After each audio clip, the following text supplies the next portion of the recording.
Malam itu terasa berbeda. Sebuah wahana rumah hantu baru saja dibuka di kota kecil ini, dan berita tentang keunikannya menyebar seperti api. Konon rumah hantu itu tidak seperti yang lain. Setiap lorongnya terasa terlalu nyata. Setiap hantunya terasa seperti hidup. Tapi siapa yang peduli? Itu hanya wahana, bukan?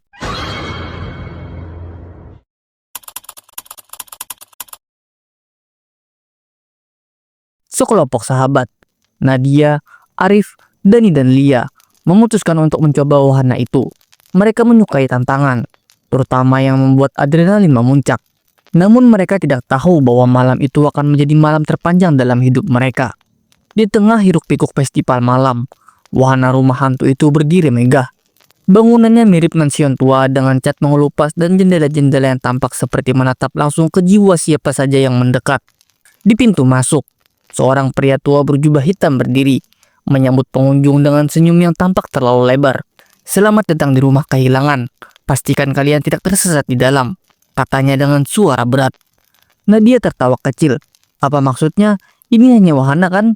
Pria itu tidak menjawab, hanya menatap mereka satu persatu, seolah-olah mengukur ketakutan mereka. Begitu mereka masuk, pintu di belakang mereka tertutup dengan suara keras. Lampu temaram menerangi lorong panjang dengan dinding penuh coretan tangan berdarah. Ada bau lembab yang menusuk, seperti sesuatu yang membusuk di balik dinding. "Ini keren banget," kata Dani merekam dengan ponselnya. Tapi semakin jauh mereka berjalan, semakin nyata semua itu terasa. Bayangan-bayangan mulai bergerak sendiri, dan suara-suara samar terdengar dari kejauhan. Suara anak kecil tertawa, tangisan perempuan, dan langkah kaki yang datang entah dari mana. Arif mencoba menenangkan mereka.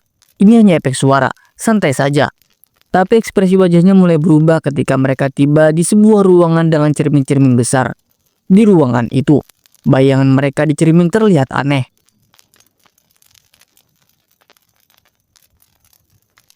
Nadia mengusap wajahnya, memastikan tidak ada sesuatu yang salah.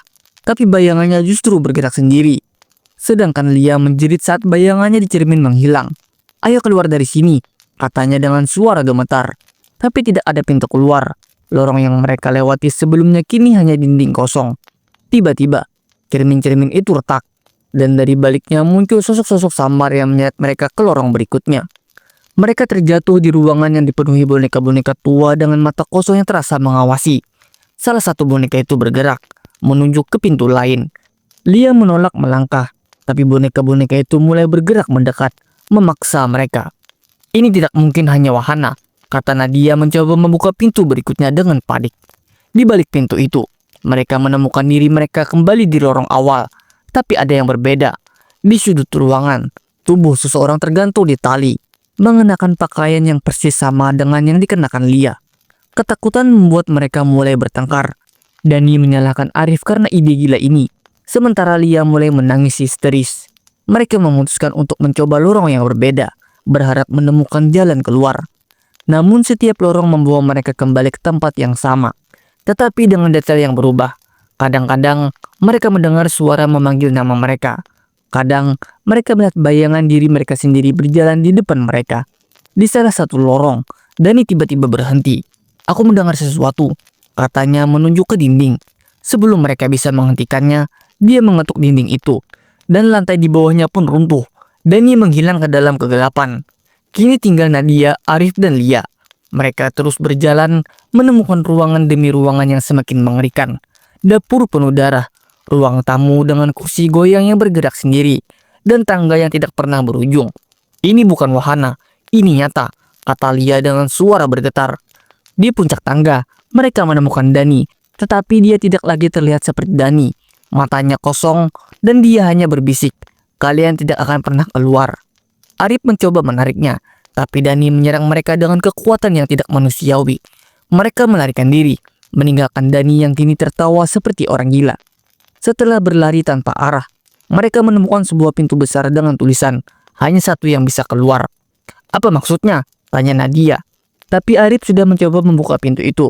Pintu itu terkunci, dan suara dari dalam berkata, "Korbankan satu jiwa, dan yang lain bebas." Mereka pun saling berpandangan.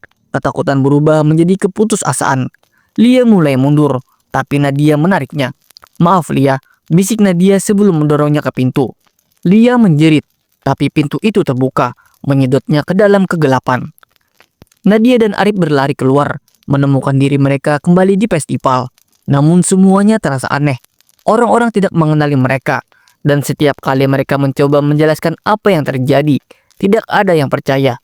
Ketika mereka kembali ke rumah masing-masing, mereka menyadari sesuatu yang lebih menakutkan. Tidak ada pantulan mereka di cermin. Malam itu, Nadia mendapat pesan di ponselnya. Sebuah video dari Dani, Lia, dan Arif. Mereka semua berada di wahana, berteriak minta tolong. Tapi bagaimana mungkin? Bukankah mereka semua sudah keluar? Seminggu kemudian, wahana itu ditutup tanpa alasan. Bangunannya menghilang, seolah-olah tidak pernah ada. Namun setiap malam, Nadia mendengar suara ketukan di cerminnya. Dan bayangan yang seharusnya tidak ada kini mulai tersenyum kembali.